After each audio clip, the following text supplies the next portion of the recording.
Hello everyone and welcome to the second episode of the Fortune Bricks Q&A. I was really excited to see the response on the first episode and I have a few questions from that one to cover in this video today.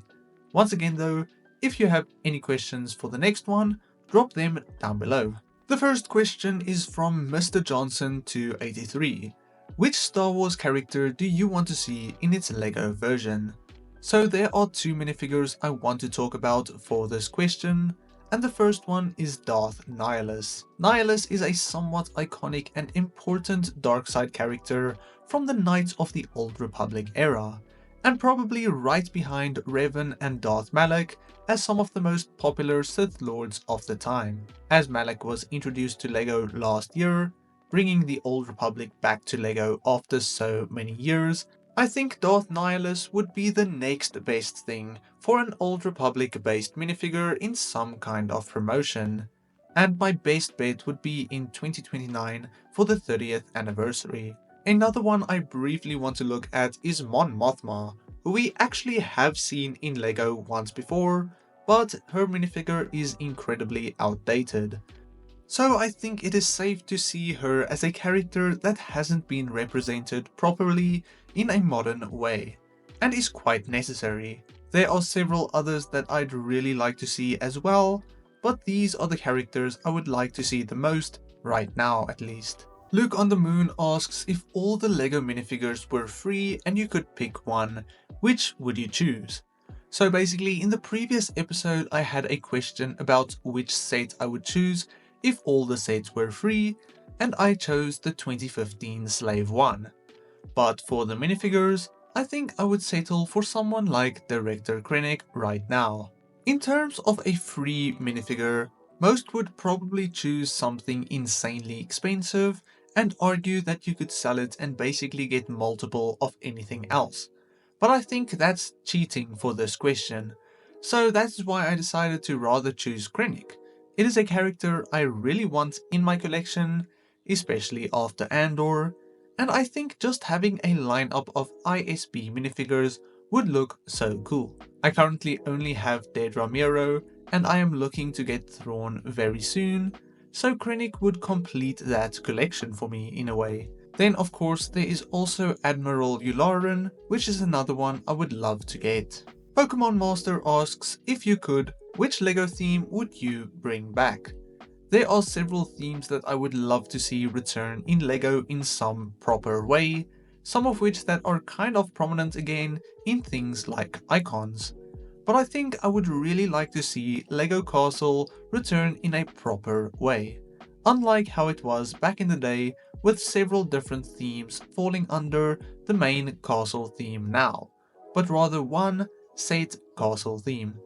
Castle is becoming more and more popular with its large-scale sets for icons and its high-quality minifigures in the different CMF sets, some creator sets and other similar-like sets, but falling in one easy accessible theme is very necessary, I think. This could include battle pack style sets every year, representing the different factions, some medium to large-scale castles in a playset form, other medieval settings, vehicles or buildings, and then your more ultimate collector style sets, which we now see in icons of course. I think Castle has so much potential in Lego right now, and if it weren't for Lego Star Wars, my main focus would be medieval sets and Castle. Zack Attack asked, what film do you want to see Lego make a wave of sets on?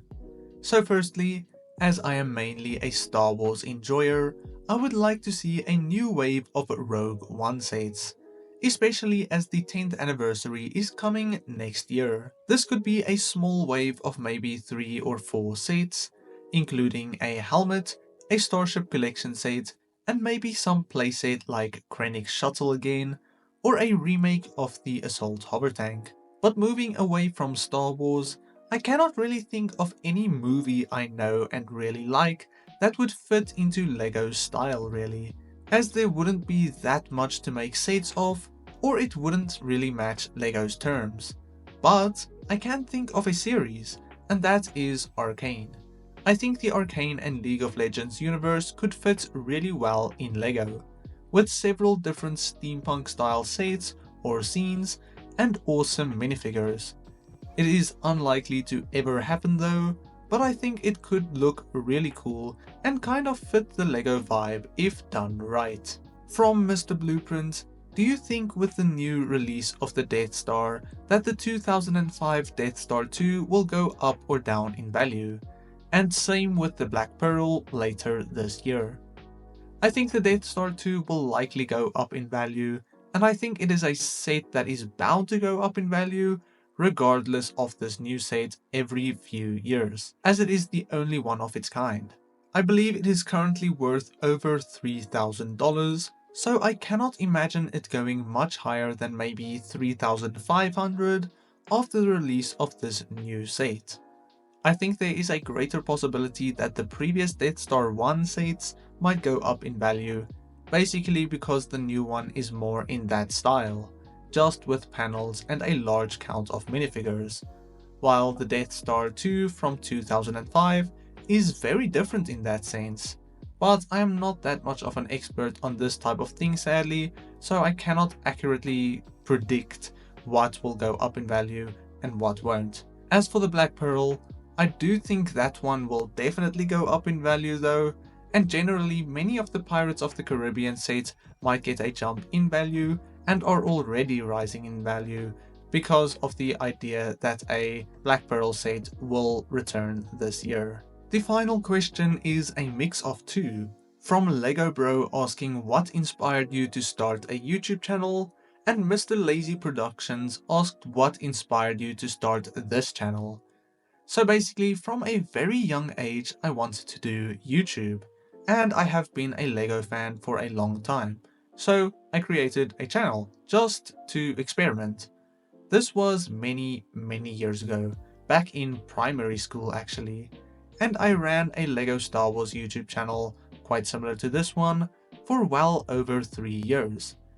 I did not make nearly as much progress though, and only had around 500 subscribers on that channel when I eventually quit. After graduating from high school and halfway through my first year in university, I was looking for some kind of part-time job, but where I live it is quite difficult to find part-time jobs as a student. So I was motivated to give YouTube a try once again and naturally wanted to go into Lego, because well, I had a little bit of experience with that. My initial plan wasn't to stay with this channel really, just to start and get used to YouTube again, but within my first 2 months I reached 1000 subscribers and monetization, and I just really loved making these videos. After every subscriber, every comment and every new video, I just really realized that I enjoyed this process, and now I basically want to put as much effort and time into this channel and of course the audience of everybody watching my content. So basically, from a young age, I wanted to do YouTube. It feels like the dream career to me, and it works really well where I live in terms of the other options I have for jobs and sources of income.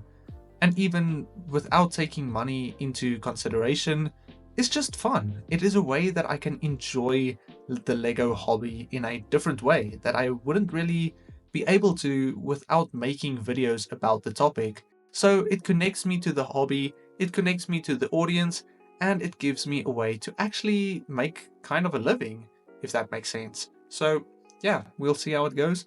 For now, it's really awesome, and I want to continue it for a long time. But anyways, those are the questions for this episode. If you have anything you would like me to answer in the next one, drop them down below. These videos are really so fun to make, and I look forward to the next one as soon as possible. That said, God bless you, and cheers.